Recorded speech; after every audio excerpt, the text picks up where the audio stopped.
بسم اللہ الرحمن الرحیم۔ السلام علیکم ورحمۃ اللہ وبرکاتہ۔ کسی تعلق کو بچانے کے لیے 100 دلیلیں دینے سے بہتر ہے کہ دل بھی پتھر رکھ کے جانے والے کو خوشی خوشی رخصت کر دیا جائے۔ برداشت کے ساتھ حالات ضرور بدل جائیں گے، بس ذرا اندر ہی اندر مسکرانے کی ضرورت ہے۔ یہ ایک راز ہے جو اسکول یونیورسٹیوں میں نہیں سکھایا جاتا۔ جب آپ ناخوش ہوتے ہیں، ناراض و ناساز ہوتے ہیں، ہر شے دھندلی پڑ جاتی ہے۔ نہ باہر کا حسن نظر آتا ہے، نہ اندر کی آوازیں مدھم پڑ جاتی ہیں، خوشبوئیں ماند پڑ جاتی ہیں۔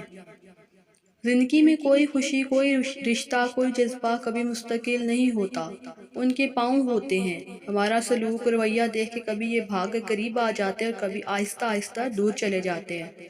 ہر ایک چیز اپنے وقت پر اچھی لگتی ہے، لیکن نیکی کمانے کا وقت جوانی ہے۔ افسوسناک بات یہ ہے کہ ہم نیکی اس وقت کرتے ہیں جب برائی کے قابل نہیں رہتے۔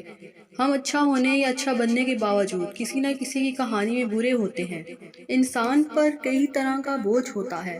ہمارے اوپر سب سے بڑا بوجھ تکبر کا ہوتا ہے، اور ہم یہ جانے بغیر کہ خدا کے نزدیک کون بڑا ہے کون گھٹیا فیصلے خود ہی کرتے رہتے ہیں۔ جسے نماز پڑھ کے بھی سکون نہیں ملتا، اسے چاہیے کہ سکون سے نماز پڑھا کرے۔